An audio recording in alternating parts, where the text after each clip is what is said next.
When I saw my husband scrolling through my phone, my heart stopped, not because I feared he would uncover my secrets, but because I knew he would see the messages, the ones I forgot to delete. I reached out to grab the phone from his hands, but he quickly pulled it away, continuing to read. I watched his face change as he read line after line, and I felt my world shatter in those few seconds. Yes, he was about to learn the truth. But not the whole truth. His hands trembled as he flipped through the messages, and I knew he was nearing the one that would destroy everything. The one message that would explain it all and put an end to this chapter of my life. Or, perhaps, it would just complicate things even further. Suddenly, my phone vibrated in his hands, a new notification flashing on the screen. I saw the color drain from his face as he read the sender's name. He froze. Not even blinking. I bit the inside of my cheek, a nervous habit. My nerves mingled with a deep, undeniable dread, as I realized the enormity of what I had done. I could hear his breathing quicken, even from the 2 meters that separated us. This was the moment I feared most. Because 3 months ago, I made a mistake that changed everything, and now I didn't know what to do next. But let me tell you how it all really started. Before I share the secret I've been hiding for so long, let me ask you a question. Where are you watching this from? And have you ever had a secret you desperately tried to hide, only to have it come crashing down? It all started innocently enough, with a routine I had followed for years. I woke up early, as I always did, before the sun fully rose, to have a few moments of peace before the rest of the house came alive. The kitchen smelled of fresh coffee, and the sound of the coffee machine humming was a familiar comfort. My husband, Jack, was still asleep in the other room, his steady breathing a background hum to my thoughts. As I poured myself a cup of coffee, I caught sight of myself in the reflection of the kitchen window. My hair, graying at the roots, was still pulled back in the messy bun I had worn to bed. The face staring back at me was a stranger's face. It wasn't the woman I had once known. A younger version of me had always taken pride in my appearance, my energy, my drive. But now, I couldn't remember the last time I felt truly alive, truly connected with the woman I used to be. I went through the motions, dressing quickly, applying just enough makeup to feel presentable, though not enough to feel beautiful. I had stopped caring about beauty a long time ago. It wasn't that I didn't love Jack anymore, but something had changed over the years. Something had shifted inside me, and no matter how hard I tried to ignore it, I couldn't escape the emptiness that lingered beneath my skin. Our daughter, Lila, had grown up and left for college. It felt like the house had emptied overnight, and with it, the life I had spent so long building. My connection with Jack, once passionate and full of promise, had dulled. Our conversations had become surface level, our moments together had become routine, and intimacy, that had become almost non-existent. At first, I didn't mind. I told myself it was just a phase, an inevitable part of life. But months turned into years, and I started to feel it creeping in, the desire for something more. Something deeper. Something that felt real. Jack and I had built a life together, but it wasn't the life I had imagined. I had always believed that love would be enough to carry us through, but somewhere along the way, love had become a distant memory. I wasn't sure when it happened, but I knew that I couldn't pretend anymore. It was a Saturday when I first saw him, my trainer at the gym. He was younger, in his mid-30s, with the kind of energy that made me feel alive just being around him.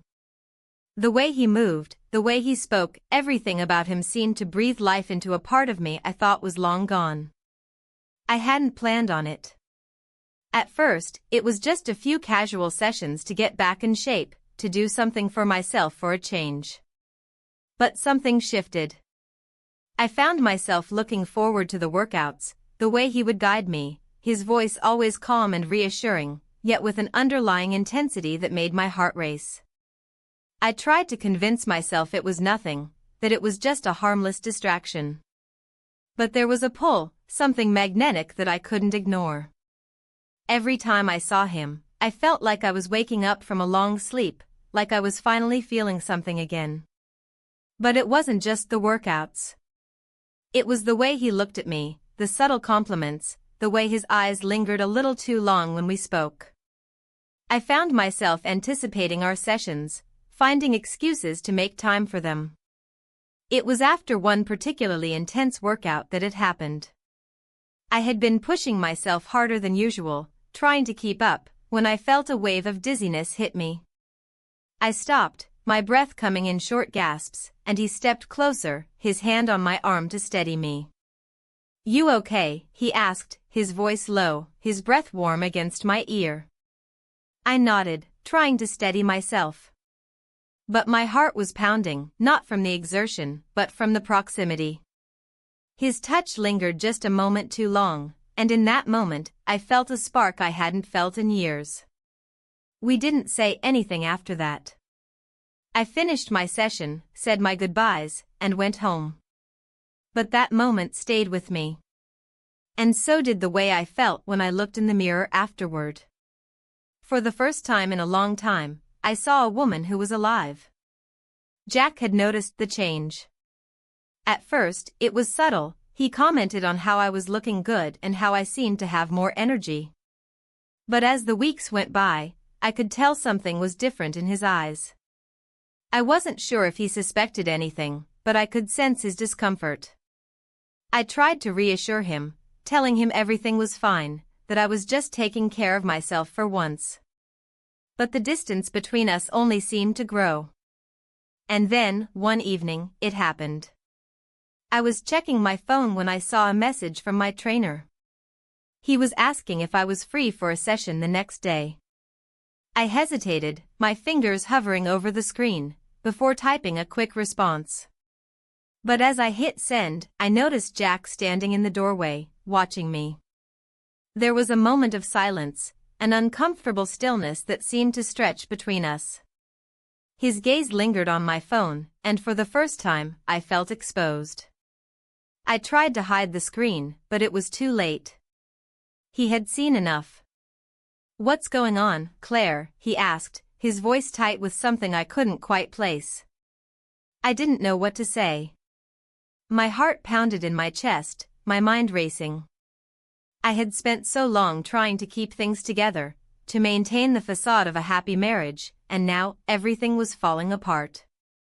"I'm just taking care of myself," I said, trying to sound casual, trying to dismiss the tension in the room. But even as the words left my mouth, I knew they were a lie. Jack didn't say anything more that night. He simply turned and walked away, leaving me standing there, clutching my phone. I could hear the sound of his footsteps fading down the hallway, and in that moment, I realized that nothing would ever be the same again. I had crossed a line. And now, there was no going back. But I wasn't ready to admit that to myself yet. Not then. Not when I was still trying to figure out what I had become. The days that followed felt like they were passing in slow motion. Every morning, I woke up to the same routine. The coffee brewing in the kitchen, the soft hum of the refrigerator, the quiet morning air that seemed to hang around the house like a heavy blanket. Jack had become distant, but not in the way I expected. He wasn't angry. He didn't shout or storm out of the house. He simply withdrew. The silence between us had deepened, becoming more palpable than ever. He still went to work as usual. I still went to the gym. But it felt like we were two strangers living under the same roof, two people who had forgotten how to be anything more than roommates. It was suffocating in its own way, but there was something almost comfortable about it. We had both stopped trying. Neither of us was willing to confront the elephant in the room, and yet, it loomed larger every day. I kept telling myself I wasn't doing anything wrong. I wasn't having an affair, not really. I told myself that the attraction I felt for my trainer, Eric, was harmless, that it was simply a fleeting distraction, something that would fade once I had enough time to figure myself out. But I couldn't ignore how much I looked forward to our sessions, how much I craved the way he made me feel. It wasn't just about the workouts. It was about the way he saw me, the way he made me feel seen in a way I hadn't felt in years. When I looked in his eyes, I saw something other than the woman I had become. I saw someone worth noticing. Our sessions together had started innocently enough.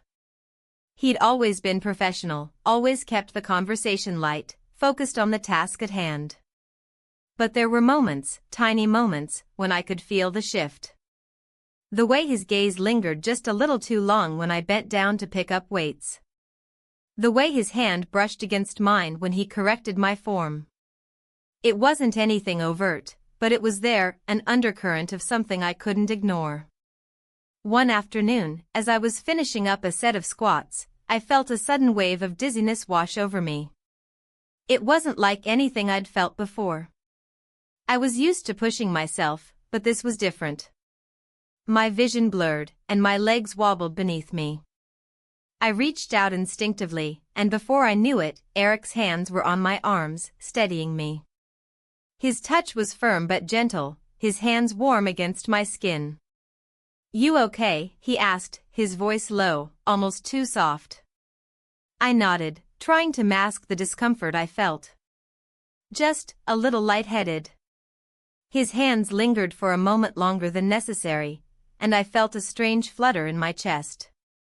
I stepped back, trying to regain my balance, but my heart was racing. Not from the workout, but from the touch. There was something about the way he looked at me, something about the way he held me, that made me feel wanted. And that was something I hadn't felt in a long time. He didn't say anything else, just gave me a reassuring smile and suggested we take a break. We sat down on the mats, both of us catching our breath. I couldn't help but steal glances at him as he spoke. He wasn't particularly handsome in a conventional way, his features were rugged, his jaw sharp and defined, but there was a depth to him that I couldn't quite place. He was confident, but not arrogant. There was something real about him, something raw that made him stand out from everyone else in my life. After that day, I found myself looking forward to our sessions with an intensity one couldn't explain. I started planning my schedule around him, rearranging my days just to make sure I had time for the gym. I told myself it was about getting back in shape, but deep down, I knew it was more than that. I was craving the attention, the validation, the feeling of being seen as something other than a wife or a mother. It wasn't just physical. It was emotional, too. I hadn't realized how much I missed the feeling of being noticed until Eric's presence in my life reminded me of what I had been missing. Jack, for all his good qualities, had stopped seeing me. He saw a woman who had grown tired, a woman who had become a mother, a homemaker, a caretaker, but he didn't see me anymore. And maybe I hadn't seen myself either. The guilt gnawed at me, but it was buried beneath the surface, just out of reach. I wasn't doing anything wrong, right? I was just trying to take care of myself, just trying to feel something again. I told myself that the distance between Jack and me was just a phase, that it was temporary. But deep down, I knew I was lying to myself. One evening, after a particularly intense session with Eric, I felt a familiar flutter in my stomach as I walked out of the gym. I was exhausted, but in a good way. I'd pushed myself further than I had in years, and for a moment, I felt alive again. Eric walked with me to my car, just a few paces behind. We talked about the workout, about how much progress I'd made. But there was something different in the air that night.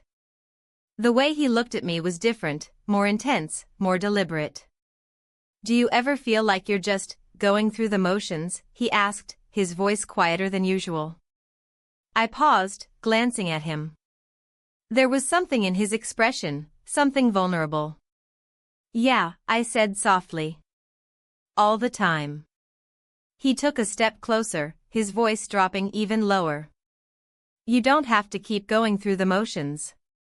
You can stop pretending." I wasn't sure what he meant, but something in his words hit me in a way I couldn't ignore. The air between us felt charged, thick with unspoken tension. I could feel my pulse quicken as I looked at him, but I didn't say anything. I couldn't. "We'll work on that," he said, a small smile playing at the corners of his lips. "Next time. Next time." The words echoed in my mind as I drove home that night. I knew I should have been thinking about Jack, about the life we had built together. But all I could think about was Eric, his presence, his words, the way he made me feel like I mattered. I hadn't felt that in years. When I walked through the door, Jack was sitting at the kitchen table, his laptop open in front of him. He didn't look up when I entered. The silence between us was suffocating. I tried to brush it off, but it was becoming harder and harder to ignore the distance between us. I put my bag down and went into the kitchen, starting to prepare dinner. "Any plans for tonight?" I asked, my voice sounding strained even to my own ears. "Just the usual," he replied absent-mindedly, still not looking up from his screen. "You?" I hesitated, but only for a moment. "No, nothing special." And just like that, the conversation ended. We ate in silence, the hum of the refrigerator louder than our words. I could feel the weight of everything unsaid pressing down on me, but I couldn't bring myself to speak. I didn't know where to begin. How could I explain what I was feeling? How could I admit that I was craving something I couldn't even name? As the night wore on, I realized that I was living in a quiet, unspoken limbo. I wasn't sure if I was waiting for something to change, or if I was simply too afraid to face the truth. But one thing was clear, I was no longer the woman I had been. And I wasn't sure who I was becoming. But what I did know was that something had shifted, something inside me had broken free, and there was no going back. The days that followed felt like an endless loop, each one blending into the next. The silence in the house grew thicker, more suffocating. Jack's absence was becoming more noticeable, even when he was physically present. He'd come home from work, nodding a silent greeting, and retreat to his study, leaving me to face the emptiness of our shared space alone. There was an invisible wall between us now, one that neither of us seemed willing to break down. The conversations, when they happened, were brief, almost perfunctory. The mundane details of life that once filled our mornings and evenings had evaporated, leaving behind a cold shell of what had been. The silence wasn't the comfortable kind, where two people could simply exist together without needing words. No, this silence was strained, heavy with things unsaid, with questions that hung between us, unanswered. I had tried to reach out, but every attempt felt futile, like I was speaking to a ghost. Jack's eyes seemed to look through me, not at me, and his smile had become a rare, mechanical thing. It was as though he was present, but not really there. I knew I had changed, but I wasn't sure if I could pinpoint the moment it had all shifted, the moment we had gone from being a couple who shared everything to two people who couldn't even share a meal without the weight of unspoken words hanging over us. The guilt began to creep in. Slowly at first, like a faint whisper at the back of my mind, but as the days wore on, it grew louder, more insistent. What was I doing? What had I become? It wasn't just about Eric anymore. It wasn't just about the way he made me feel when we were together. It was about the fact that I was lying to my husband, to the man I had promised to love and cherish, even in the quieter moments of our marriage. I had been so focused on myself, on what I was missing, that I had failed to consider how Jack might be feeling. He wasn't blind, after all. He must have noticed the change in me, just as I had noticed the change in him. But while I had been lost in my own internal struggle, Jack had been quietly retreating into himself, building walls that I couldn't see until they were already too high to scale. It wasn't until one evening, a few days after that conversation with Eric, that I realized just how much damage I had caused. I had been home all day, cleaning, sorting through old boxes in the attic, trying to distract myself from the weight of my own thoughts. When Jack came home that evening, I heard the familiar sound of his car pulling into the driveway. I was standing at the kitchen counter, mindlessly chopping vegetables for dinner when I heard the front door open. He stepped into the kitchen, his footsteps heavier than usual. He didn't say anything at first, just stood there, watching me as I worked. The silence stretched out, thick and uncomfortable. I could feel his gaze on me, and I knew that something had changed. There was no more pretending that everything was fine. He knew. "Claire," he said, his voice breaking the silence, "we need to talk." I froze, the knife in my hand suspended in mid-air. My heart skipped a beat. His tone was serious, firm, but there was something in it that I couldn't quite place. It wasn't anger. It wasn't sadness. It was something else, something that made my stomach tighten. I put the knife down slowly, wiping my hands on a towel before turning to face him. His expression was unreadable, his eyes a little too focused, like he was trying to see through me, to peel back the layers and find out what I had been hiding. "I don't know how to say this," he continued, his voice still calm, but there was a slight tremor in it now. "But I know something's been going on. I know something's different. And I need to know what it is." I stood there for a moment, frozen, my breath caught in my throat. I had never felt more exposed in my life. The truth was sitting there between us, so close I could almost touch it, and yet, I wasn't sure if I was ready to face it. Could I tell him? Could I admit what had been happening? I don't know what you're talking about," I said, my voice a little too shaky. It was a lie, and I knew it, but it was the only thing I could think to say in that moment. His eyes didn't leave mine. There was no anger in his gaze, no shouting. But there was something else, something that made my chest tighten. It was disappointment. And that was the hardest thing to bear. "I saw the messages, Claire," he said softly, almost too softly.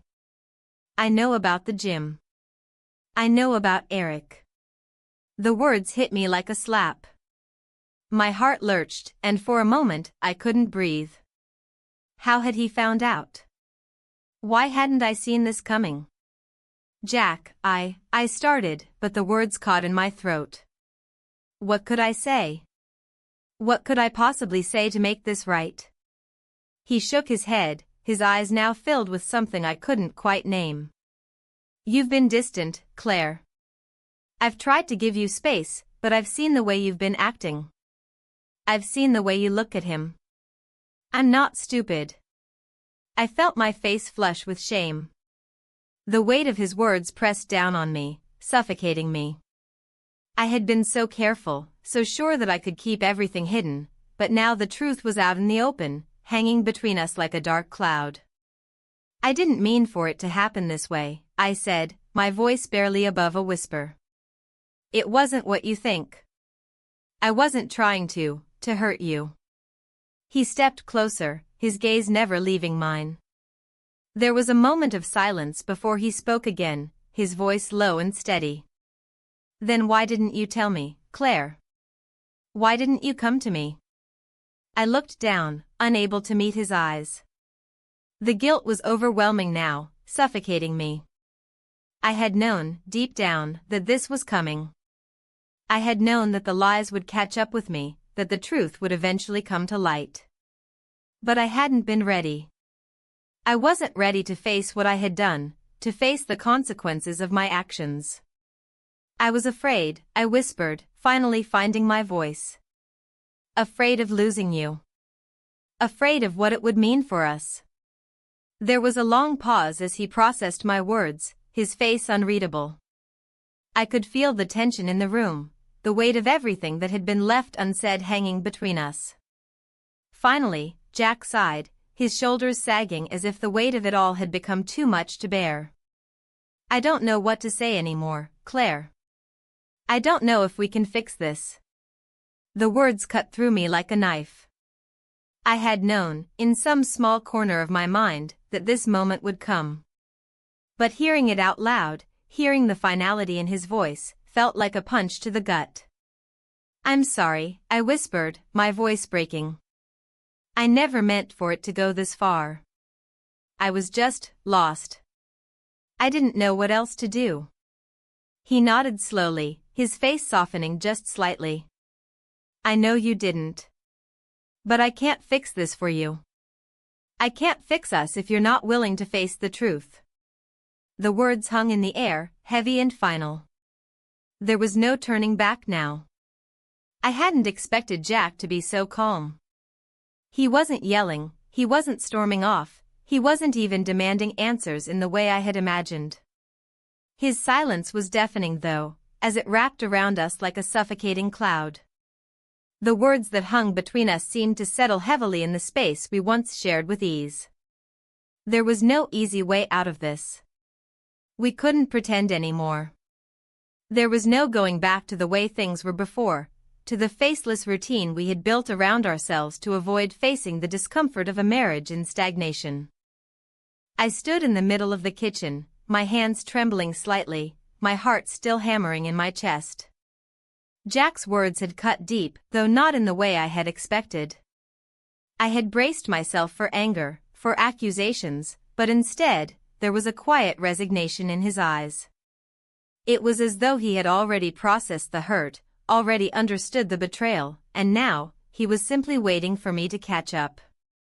He wasn't demanding answers because he already knew them, as if the truth had finally unfolded in the moments we had spent in the silence of our home. "I think we need space," he said after a long pause, his voice soft but firm. "I can't pretend like everything is fine when it's not. And I can't fix this by myself, Claire. I can't be the one to carry us anymore." I wanted to respond, to tell him I was sorry, to beg him to understand that I hadn't meant for any of this to happen. But the words didn't come. I was drowning in the weight of everything I hadn't said, everything I had been hiding. I had spent so long avoiding the truth that now, in the face of it, I didn't know what to say. I didn't know how to make it right, or even if I could. "Jack," I started, my voice shaking, but I could hear the uncertainty in my own words. "Please, don't say that. I'm sorry, I didn't mean for it to go this far. I was just lost. I didn't know who I was anymore." He didn't look at me right away. Instead, he turned away, walking over to the counter where he picked up a mug, his back to me as he stared out of the window. I couldn't tell if he was trying to avoid looking at me or if he was simply too tired to meet my eyes. Either way, I knew this conversation was different. It wasn't the kind of conversation we could fix with a few kind words or a kiss at the end of the night. This was a turning point. "I'm not angry, Claire," he said, his voice quieter now. "I'm just tired. Tired of pretending like everything is okay when it's not.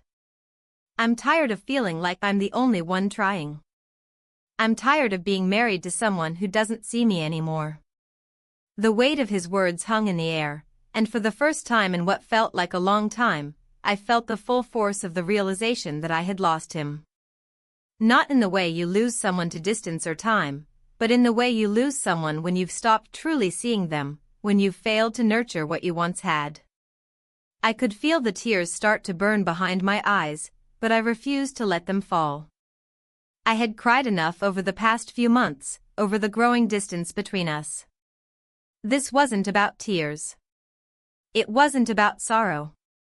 It was about the reality that I had pushed too far, that I had crossed a line I could never uncross. "I don't know what to do anymore," I whispered, my voice small, fragile. "I don't know how to fix this." "You can't fix it, Claire," Jack said, turning to face me now. His expression was weary, but there was no anger in it, only an exhaustion I couldn't ignore. "We've both made choices. We've both been living in our own worlds, pretending like everything is fine when it's not. And now, we have to face the consequences of that. I don't want to be here if you're not truly here with me." It was like he had ripped the last thread of hope from me, exposing the raw, exposed truth beneath.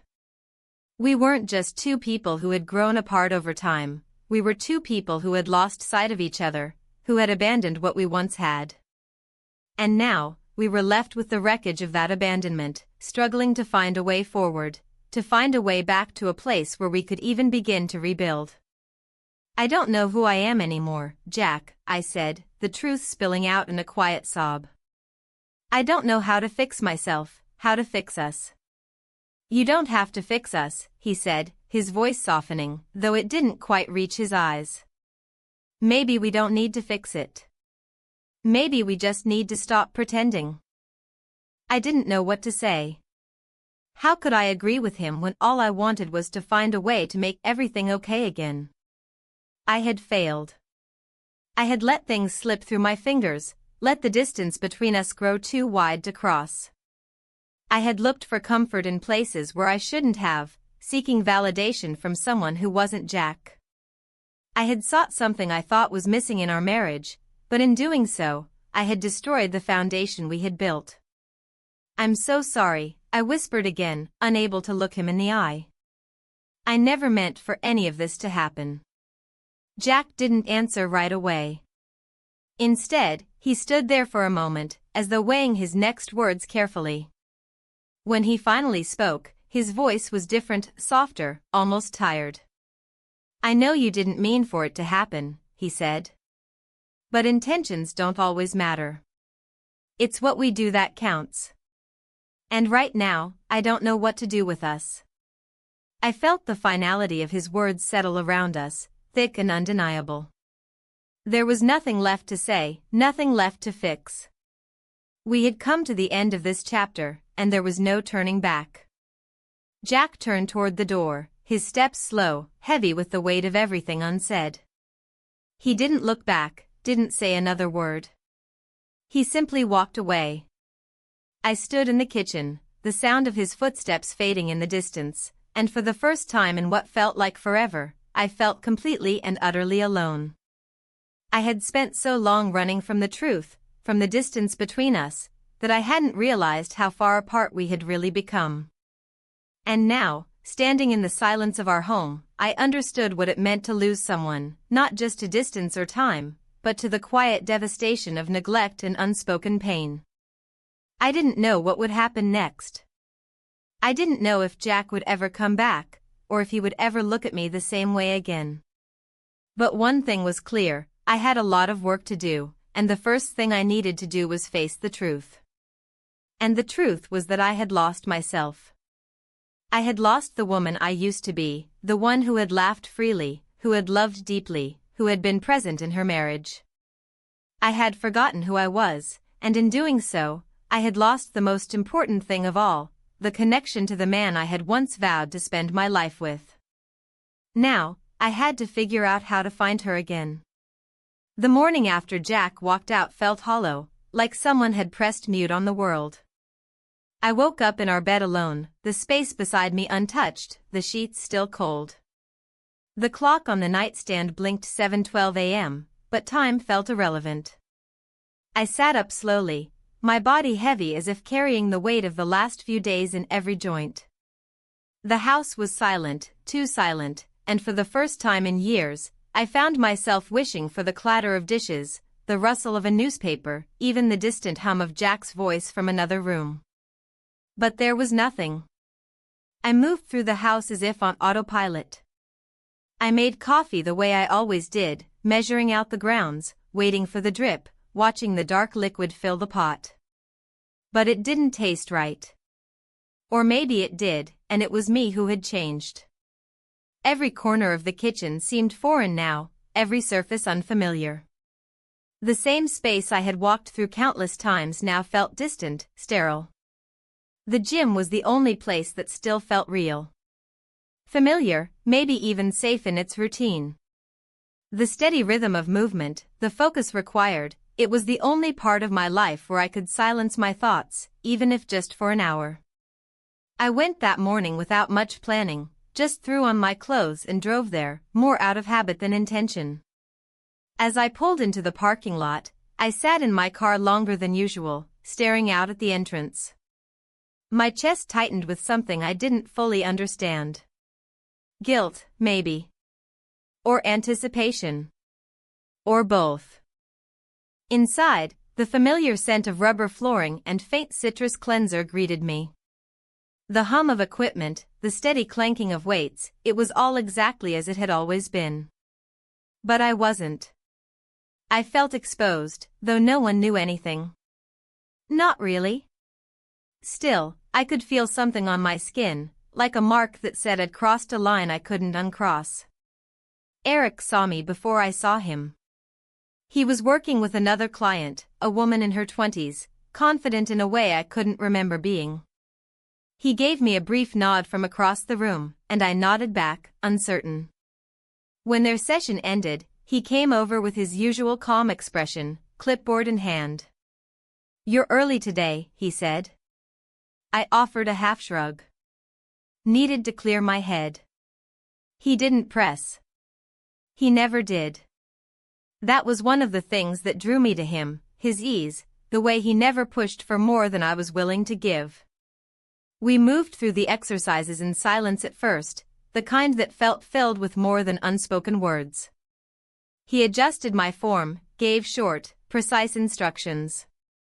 But there was something different in the way he looked at me today. Something that didn't quite reach the surface but simmered just underneath.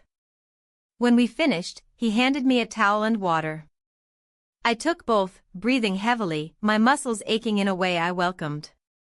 I needed that ache. I needed it to remind me I was still present in my own body.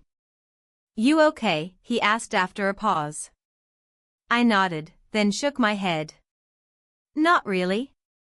He didn't say anything. Just stood there, waiting, as if giving me permission to speak but not expecting anything from me. I appreciated that more than I could say. "I think I broke something," I said finally. "Not physically. Just, in my life." He studied me for a moment, his expression unreadable. Then, without a word, he stepped closer. We kissed. It was brief. Quiet. There were no fireworks, no dramatic music playing in the background. Just two people in a small space of shared silence. When it ended, he pulled back slightly, and we both looked away. No words followed. They weren't needed. I left the gym without saying goodbye. Not because I was angry or embarrassed, but because I didn't trust myself to stay longer. The moment had been too much, too close, and I needed space to think. I drove aimlessly for a while, letting the city pass by my window in a blur. Familiar streets blurred into unfamiliar ones, and I didn't care where I ended up. Eventually, I pulled into a small park on the edge of town, one I hadn't been to in years. I remembered taking Lila there when she was little. We used to feed the ducks, sit on the swings, laugh about things that seemed so important at the time. I found an empty bench and sat down, the breeze cool against my face. That's when it hit me, how far I had drifted from who I used to be. Not just in my marriage, but in every part of my life. Somewhere along the way, I had stopped participating. I had started observing instead of living. Watching days pass like reruns of a show I couldn't turn off.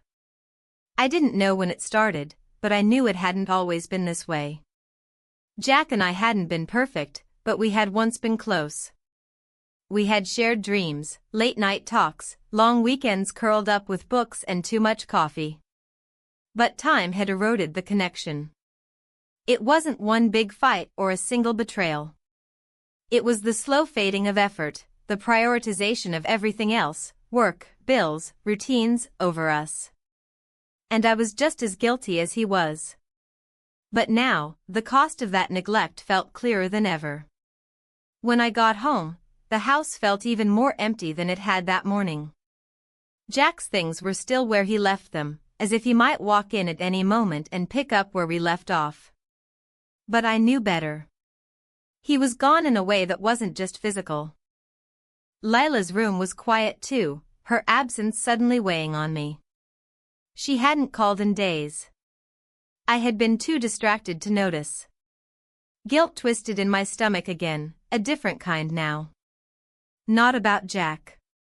Not about Eric. About her. About the example I had set. About the silence between us that mirrored the silence in my marriage. I picked up my phone and stared at the screen for a long time. I wanted to call her, to hear her voice, to ask her how she was. But I didn't. I wasn't ready to hear her disappointment. Not yet. That evening, I cooked dinner more out of habit than hunger. I ate alone at the table, the clink of the fork against the plate echoing in the quiet kitchen. Every sound felt magnified. I tried to distract myself with television, then a book, then music. Nothing worked. The stillness was overwhelming. I sat on the couch as night fell, lights dimmed, the outside world slowly disappearing into shadow. And for the first time in a long time, I allowed myself to cry. Not because of Jack, not because of Eric. But because I didn't recognize the woman I had become. Because I wasn't sure how to find my way back to her. I cried until the tears stopped coming, and then I sat there in the silence, letting it settle around me like a blanket. It didn't comfort me, but it felt honest. And maybe that was a start. The morning after was gray. The sky outside hung low, heavy with clouds that looked as tired as I felt. I woke not from sleep, but from something closer to a numb drifting, one of those nights where your body rests, but your mind doesn't stop. I had tossed and turned, wrapped in the cocoon of silence that had grown into something familiar. Sleep had become a brief, uneasy visitor in my life. I sat on the edge of the bed, staring down at the floor. The room still smelled faintly of Jack's cologne, like a memory trapped in the fibers of the carpet and the corners of the pillows. I hadn't touched his side of the bed since he left. Something about it felt like crossing a line that I couldn't uncross. That part of the room belonged to absence now. I made coffee mechanically, staring out of the kitchen window while it brewed. The neighborhood was unusually quiet for a weekday morning. Or maybe it wasn't, and I just hadn't paid attention before. Without Jack's presence filling the house, every sound, or lack thereof, seemed amplified. The silence had taken on a personality of its own, settling in beside me at the table, following me from room to room like an invisible shadow. It had been 2 days since the last time we spoke. I hadn't reached out. Neither had he. I told myself he needed space, and that I was respecting that. But the truth was, I was afraid. Afraid of what he might say. Afraid of what I might hear in his voice, finality, distance, or worse, indifference. Instead, I threw myself into tasks. I cleaned the pantry, reorganized the bookshelf, scrubbed the bathroom floor, and even sorted the stack of old receipts in the junk drawer. I told myself it was productive, but I knew it was a distraction. I was trying to clean the house in the hope that I could somehow scrub away the guilt, wipe the slate of my life clean. But it didn't work like that. Not when the mess I needed to clean was inside me. By midday, I found myself standing in front of the full-length mirror in my bedroom. I hadn't really looked at myself in a long time. Not truly. I used to care about what I wore, how my hair looked, how I felt in my own skin. Somewhere along the way, that had faded. I had stopped dressing for myself. I had stopped caring what I saw when I looked at my reflection. But now, I studied the woman in the mirror. She looked tired. Her face bore the quiet wear of decisions made in private, of truths left unspoken. There was a softness around the eyes, a subtle downturn at the corners of her mouth. Not sadness exactly, but the residue of it. She wasn't broken, but she wasn't whole either. I changed into clothes that fit better, good jeans that hugged my waist, a clean blouse, flats instead of the worn slippers I'd been shuffling around in. It felt like reclaiming something small.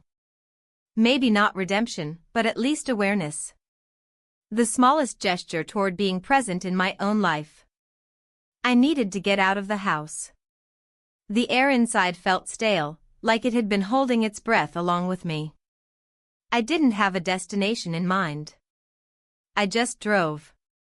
The streets passed by in a blur of muted colors, suburban fences, grocery store signs, distant faces moving through their routines.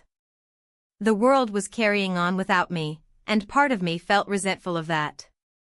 But another part was relieved. There was comfort in knowing the world didn't stop when you did. Eventually, I ended up at a small bookstore tucked between a laundromat and a flower shop. It had been years since I'd been there. Jack and I used to come in on weekends, each drifting to our favorite sections, occasionally sharing titles we thought the other might like. I didn't expect to cry when I stepped inside, but something about the smell of the paper and the way the wooden floor creaked beneath my shoes brought it all rushing back. I blinked hard, forcing the tears back, and wandered into the aisles. I ran my fingers over the spines of books I'd never read, some I never intended to, just for the comfort of touch. I picked one at random, something about reinvention, or maybe recovery, I couldn't remember now, and brought it to the small cafe corner in the back. I ordered a tea, even though I preferred coffee, and sat at a corner table facing the window. I opened the book but didn't read. My eyes scanned the words, but nothing stuck. My thoughts kept drifting, to Jack, to Lila, to Eric. Especially Eric. He hadn't messaged me. I hadn't expected him to. Our last encounter, that brief kiss, had left a lingering unease I hadn't yet processed. It hadn't been about passion. It hadn't even been about connection. It had been about something else entirely, an escape, a moment of forgetting. I couldn't lie to myself anymore. Whatever I had felt when I first met him, whatever I had been searching for, I hadn't found it in that moment. If anything, I had only felt the hollowness more acutely. What bothered me wasn't the kiss itself, but what it represented, a part of me grasping at something outside myself to fix what was broken inside. And that was unfair to him, unfair to Jack, and most of all, unfair to me. Because no one could fix me but me. As I sat there, stirring my tea long after it had cooled, I realized how long it had been since I had done something alone just for the sake of being alone. Not for errands, not for chores, not to escape the house, but to simply sit in my own presence. It was uncomfortable. It was also necessary. I stayed until the bookstore started dimming its lights, signaling closing time. The clerk gave me a kind smile as I passed the counter. I returned it, clutching the book I hadn't read and promising myself I would try again tomorrow. Back at home, I found the house no less quiet than before. But something had shifted. The silence didn't feel as oppressive. It felt earned. Like the result of a day lived, not just endured. I made myself a light dinner, soup from a can and toast, and sat at the kitchen table, the same place Jack and I had shared countless meals. I didn't turn on the TV or play music. I just let the quiet settle, breathing with it, learning how to sit with myself again. Later that evening, I wrote. Not anything polished or meant to be shared, just thoughts, confessions, questions. I wrote about the woman I used to be, the woman I had become, and the woman I still wanted to find. I wrote without censoring, without judgment. It felt like releasing something that had been trapped inside for too long. I didn't know what tomorrow would bring. I didn't know if Jack would come back, if Eric would reach out, if Lila would call. But I knew one thing, I was done hiding from them, from myself. I was going to sit in the truth, however uncomfortable it was, and begin to understand what it meant to live honestly again. And that, I thought as I turned off the light and walked upstairs, was at least something. The following morning arrived with the dull weight of reality pressing against my chest. There was no drama in the sunrise, no sudden revelation waiting to greet me, only the persistent ticking of the kitchen clock and the steady whir of the refrigerator. I had hoped that sleep might offer some kind of clarity, but it hadn't. It never did anymore. Instead, I felt caught in a limbo between what had already happened and what was yet to come, unsure how to navigate either. I got dressed slowly, as though each layer of clothing might provide protection from the thoughts circling in my head. I skipped the gym. I didn't want to see Eric. The memory of that brief moment we kissed, still lingered in my mind, not as something romantic, but as a sharp edge I kept brushing against whenever I let my guard down. It wasn't about him, not really. It was about me. About all the things I hadn't allowed myself to feel or face until it was too late. Instead of heading out, I stayed in and cleaned again. Not out of necessity, but out of habit. I rearranged the spice cabinet, wiped down the baseboards, and even found myself scrubbing the grout in the bathroom. Anything to avoid the stillness. Anything to avoid the mirror. At noon, I heard my phone buzz in the other room. I didn't rush to check it. I let it ring once, twice, and fade away. When I finally walked over, the screen showed a missed call from Lila. That surprised me. She hadn't reached out in over a week. I felt a mix of guilt and relief swell in my chest. I stared at her name for a long time before tapping to call her back. She picked up quickly. Her voice was casual, too casual, like someone trying to pretend everything was normal. We talked about nothing, the weather, her classes, a recent presentation she had been nervous about. I listened, responding here and there, but my mind was caught in every pause, every breath she took between words. Eventually, she asked how things were at home, and I hesitated. I told her Jack was away for a few days, needing space. She didn't ask why. I didn't offer more. That silence between us said enough. When we hung up, I sat on the edge of the couch and stared out the window. The neighborhood looked the same. Kids rode their bikes up and down the cul-de-sac, someone across the street was mowing their lawn, a woman passed by with a stroller and a small dog trotting beside her. Life outside the walls of our house continued unbothered, untouched by the cracks forming in mine. Later that afternoon, I received a text from Jack. It was short and direct. He asked if we could talk when he got back. He didn't say when that would be. He didn't mention anything about us, or the past few days, or how he was feeling. Just a request. I stared at the message for a long time before locking my phone and setting it face down on the table. The idea of talking filled me with unease. Not because I didn't want to, but because I didn't know what I could say that would matter anymore. Words felt empty lately. I had said too little for too long, and now that silence had become a language of its own, one I was no longer fluent in. Evening came slowly, the sky bruising from pale blue to gray as the sun sank behind the houses.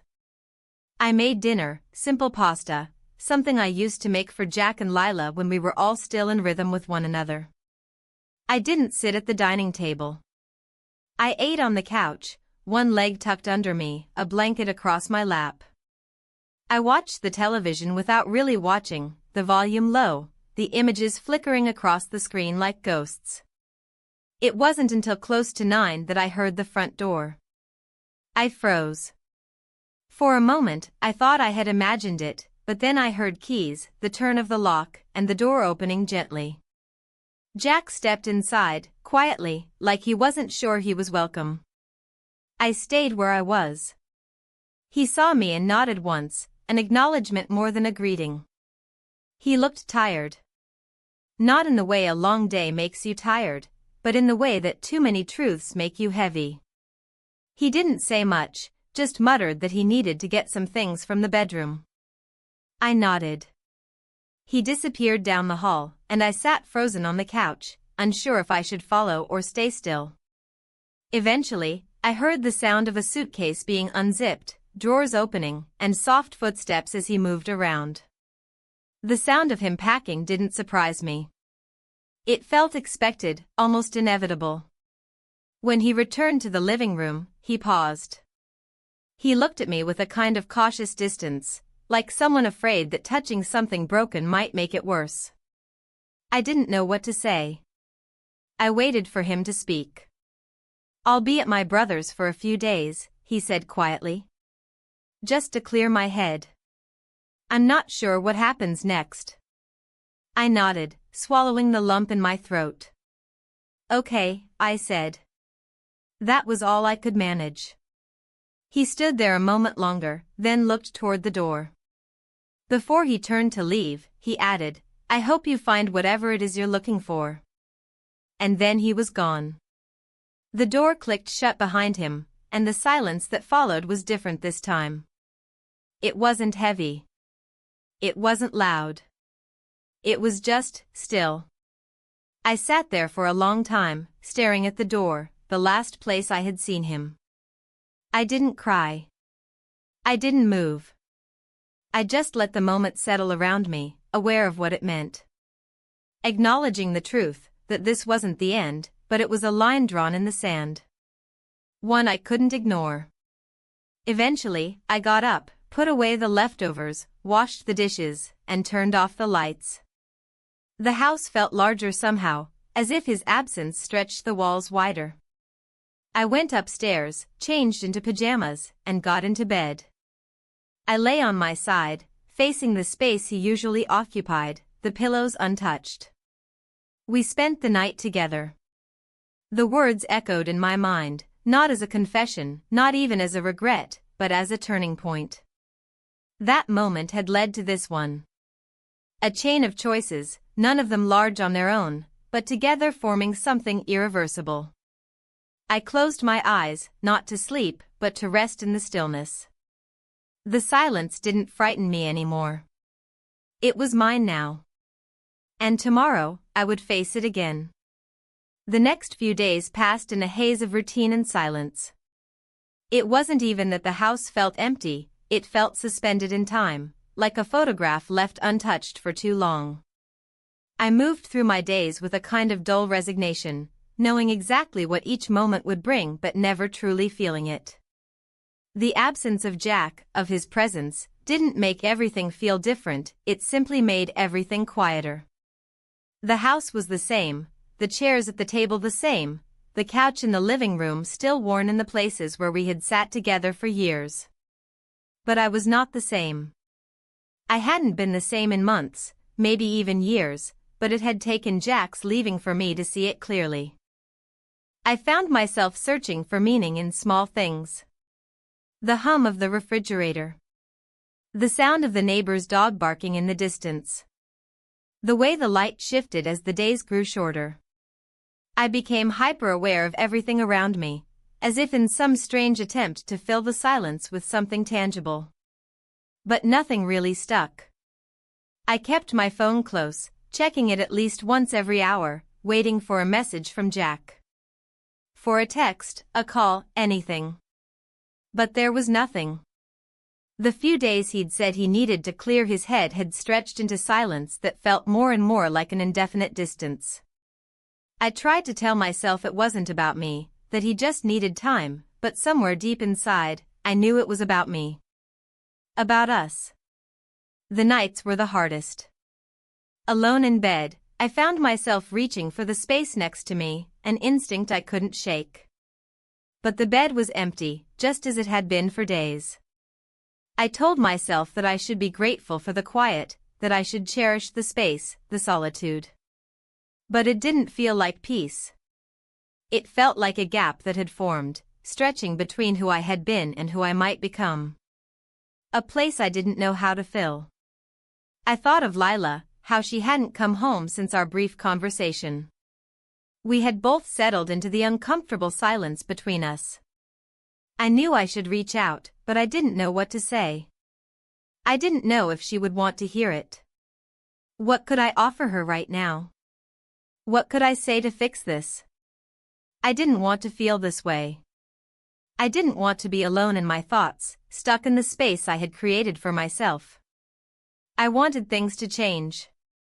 I wanted to wake up one morning and have everything feel right again. But it wasn't going to happen that way.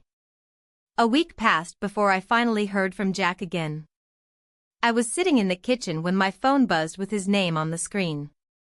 My heart skipped, and I froze for a moment before answering. Hello? His voice was steady, but there was something in it that I couldn't quite place. We need to talk, he said. Can I come by later? I swallowed hard, nodding even though I knew he couldn't see me. Yeah, of course. Anytime. I'll be there around 6, he said before hanging up. The next few hours crawled by. I cleaned the house again, focusing on the details I had ignored in the past. The floors, the windows, the dust that had collected on the bookshelf. I wanted everything to be perfect, even though I knew that no matter how much I scrubbed, it wouldn't fix anything. It wouldn't bring back what we had lost.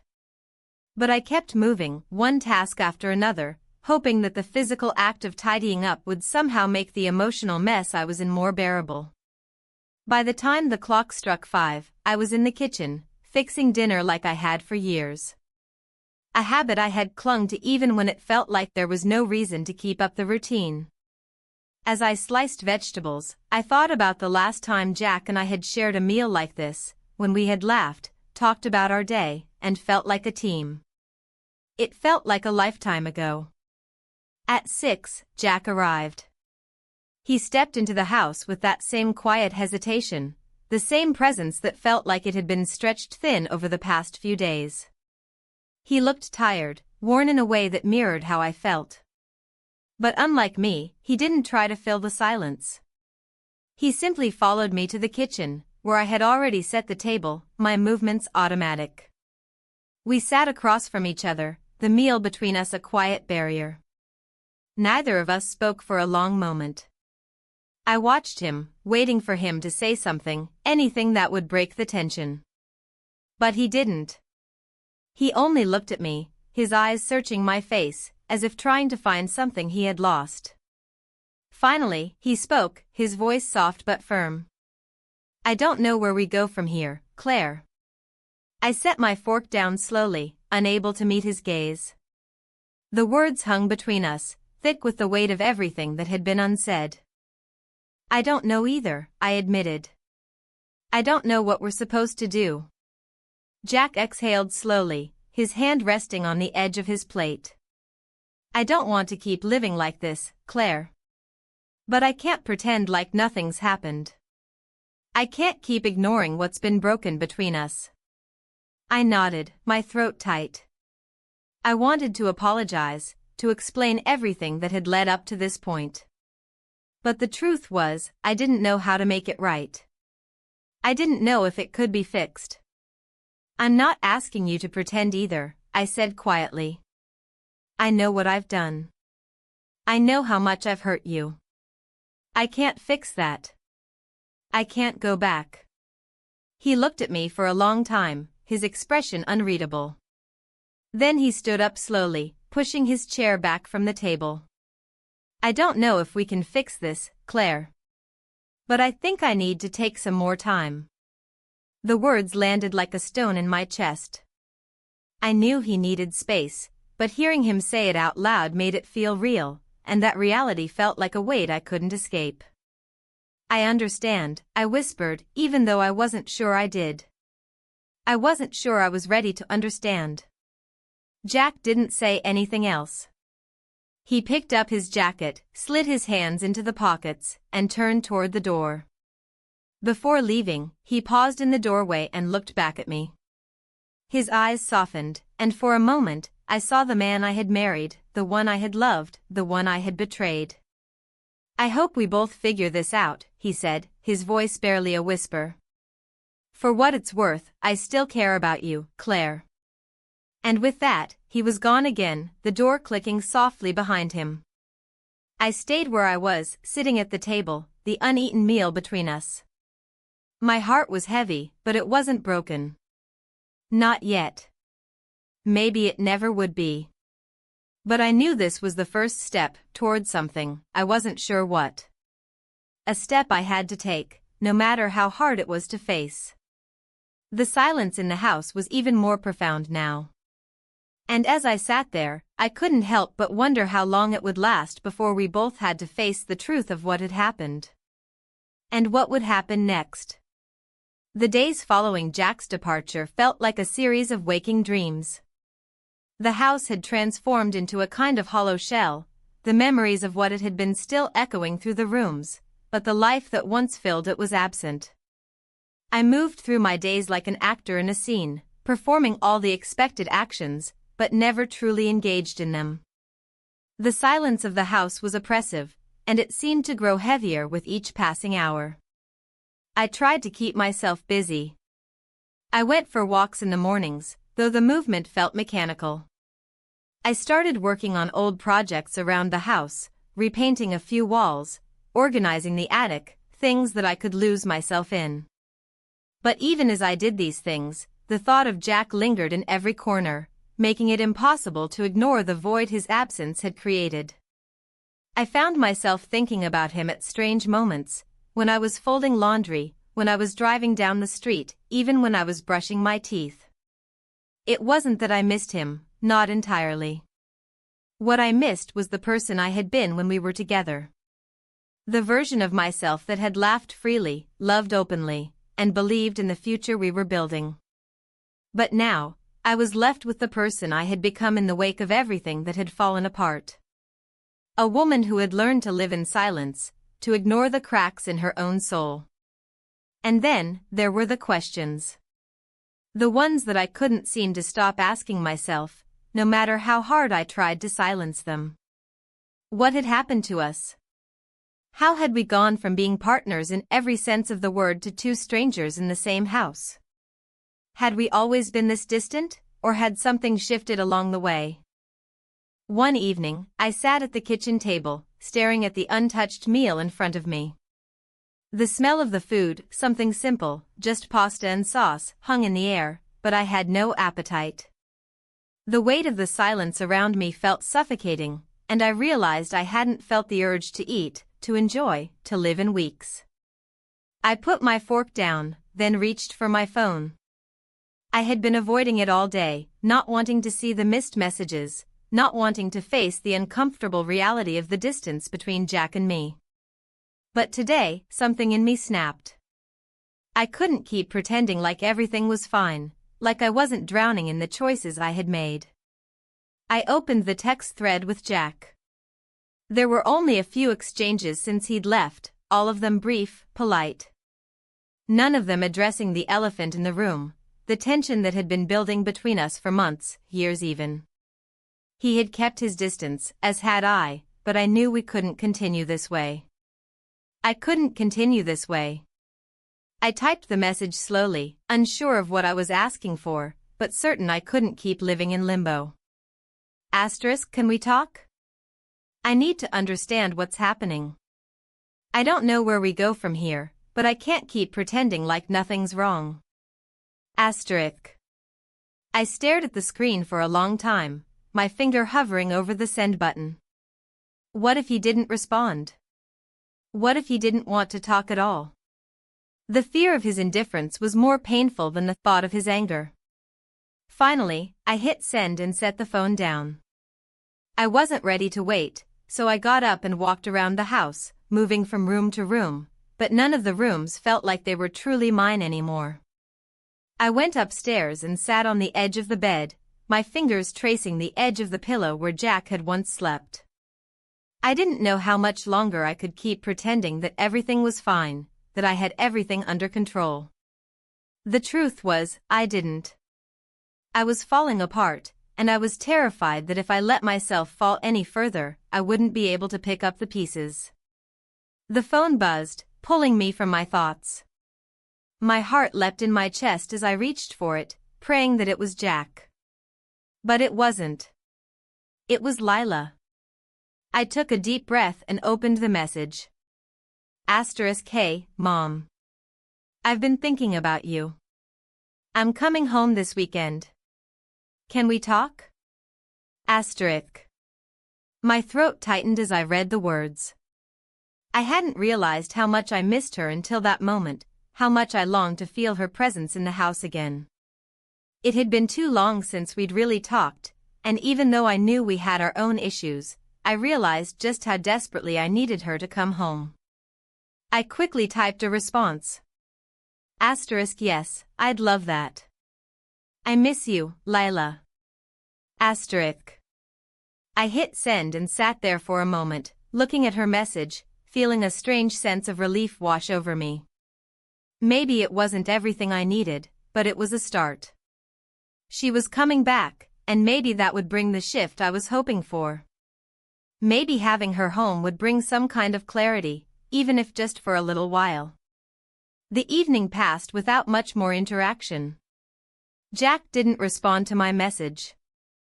The silence between us was still there, thick and heavy, but I knew I had taken a step. Even if nothing changed overnight, even if it took time, at least I was willing to confront the mess I had made. The next day, Lila called to let me know her flight was booked. She would be home Friday evening, just in time for dinner. I hung up the phone feeling a little lighter, a little more hopeful. It wasn't that she could fix everything. But just knowing she was coming back into the house, into my life, felt like a lifeline. A small spark in the middle of the darkness. The rest of the day passed in a blur of cleaning, organizing, and trying to distract myself from the gnawing feeling in my chest. The message from Jack remained unanswered. I wasn't sure if that bothered me or if I was just resigned to it. Either way, I wasn't going to force the issue. I had made my plea, and now it was up to him to decide if he was ready to talk. As the day wore on, the house grew quieter, the silence more profound. I found myself staring out the window again, watching the shadows grow longer as the sun dipped lower in the sky. Time was passing, whether I wanted it to or not. That night, after dinner, I sat down in the living room with a book, trying to escape into the words on the page. But it was hard to focus. My mind kept drifting to Jack, to the message I had sent, to the future I didn't know how to face. Eventually, I gave up on the book, placing it aside and sitting in the stillness. It was in those quiet moments, when the distractions faded away, that the truth was the loudest. The truth that I didn't know how to move forward, that I didn't know how to fix everything I had broken. But as I sat there, staring at the empty space beside me, I realized that maybe the first step wasn't fixing things. Maybe it was just accepting that things were broken for now, and that was okay. Tomorrow, Lila would come home. Tomorrow, I would face what I had been avoiding for so long. But for tonight, I allowed myself the space to breathe, to sit with the discomfort, knowing that the path forward would require more than just words. It would require the courage to face what had happened, to make peace with what I couldn't change, and to begin rebuilding something from the pieces of my past. And I wasn't sure what that would look like, but I was willing to try. For the first time in a long time, I was ready to step forward, however uncertain the journey ahead might be. The weekend arrived quietly, like a breath held too long, and the moment Lila stepped through the door, I felt the weight of everything I had been holding in my chest. She wasn't the same as she had been before she left. There was a distance in her eyes that I hadn't noticed before, a subtle wariness that made my heart ache. She was my daughter, and yet, I felt like a stranger to her, as if we had both crossed a line that neither of us was willing to acknowledge. I had spent the entire day preparing for her arrival. I cleaned the house, rearranged the furniture in the living room, and even made her favorite meal, lasagna, with garlic bread and salad. I wanted everything to be perfect. I wanted to bridge the gap that had formed between us, to somehow make things right, even if I didn't know where to begin. But I could see it in her face the moment she walked through the door. The barrier I had put between us was still there, thick and impenetrable. She smiled at me when she entered, but it wasn't the smile I had known. It was forced, polite, almost as if she didn't really know how to act around me anymore. She set down her bag and hugged me, but the hug was brief, a quick embrace that felt more like an obligation than a genuine moment of connection. "Hi, Mom," she said, her voice light but lacking the warmth that used to be there. "Hi, sweetheart," I said, swallowing hard as I tried to hold back the tears that threatened to spill. I had missed her more than I could put into words. But I didn't know how to tell her that. I didn't know how to ask for what I needed without making it worse. She followed me into the kitchen, where I had set the table. The smell of lasagna filled the air, and for a moment, it was like everything was normal. But I knew it wasn't. We were both pretending, playing roles in a scene that had lost its meaning. I served her a plate, then sat down across from her, the silence stretching between us like a chasm we couldn't cross. I didn't know what to say. The words I had rehearsed in my head didn't feel right anymore. They felt too small, too inadequate to express the complexity of everything I was feeling. "How was your week?" I asked, hoping to break the tension. She looked at her plate for a moment, pushing a few noodles around before meeting my gaze. "It was fine. Busy with school and work. You know how it is." I nodded, trying to ignore the tightness in my chest. It was like I was watching a version of her that wasn't quite real. The way she spoke, the way she avoided my eyes, it all felt so different from the girl I had raised. I wanted to reach across the table, to tell her everything that had been weighing on me, but I didn't know how to start. "I'm glad you're home," I said softly, hoping she could hear the sincerity in my voice. Lila didn't respond right away. She pushed her food around again, and for a moment, I thought she wouldn't say anything at all. But then she looked up at me, and for the first time in what felt like ages, I saw a flicker of something real in her eyes, something raw and vulnerable. "I've been thinking about everything, Mom," she said quietly. "About you and Dad, about everything." The words hit me like a punch to the stomach. I hadn't expected her to bring it up.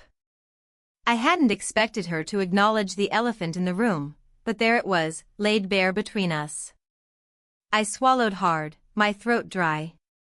"Lila, I don't know how to fix what's happened," I said, my voice shaking. "I don't know how to make everything right again. But I'm trying. I really am." She looked at me for a long moment, her expression unreadable. Then she sighed, pushing her plate away and leaning back in her chair. "I know, Mom. But it's not just about fixing things. It's about, I don't know, understanding why it happened." Her words stung, but they were also the truth. I had been so focused on trying to make everything look normal, on pretending that everything was fine, that I hadn't taken the time to really understand what had gone wrong. And Lila had seen that. She had felt the shift, just as I had. "I know I've been distant," I said, my voice trembling. I've been avoiding everything. And I'm sorry for that. I didn't mean to push you away." Lila's eyes softened, and for a brief moment, I saw the girl I had known, the one who had always been willing to forgive, the one who had never hesitated to reach out. But that girl was fading, and I couldn't blame her for it. I had made so many mistakes, so many choices that had led us to this point. "It's not just you, Mom," she said softly. "I get it. But I need you to be honest with me. Not just with what's happening with you and Dad, but with yourself. You've been hiding for so long, and I don't know how to help you if you won't let me in." Her words struck deep. It wasn't just that I had been hiding from Jack, from her, from the world, it was that I had been hiding from myself. I had built walls around my emotions, around my regrets, around the things I didn't want to face. And now, they were all coming crashing down. "I've been afraid," I whispered. "Afraid of facing what I've done. Afraid of losing everything." Lila's expression softened even more, and for a moment, I thought she might reach across the table, take my hand. But instead, she simply nodded, her gaze gentle, almost understanding. "I get that, Mom. But you don't have to do it alone." The words hung between us, a fragile thread of connection in the midst of everything else that felt broken. I didn't know if I could fix what had been shattered between Jack and me, between Lila and me.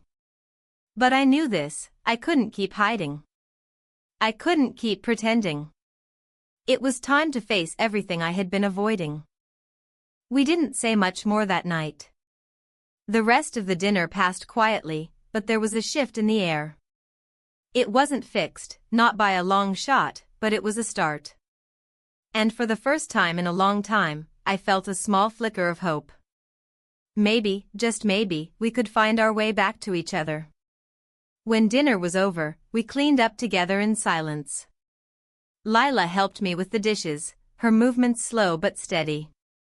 It felt natural, like we were falling back into some kind of routine, even though the air between us was thick with everything we hadn't said.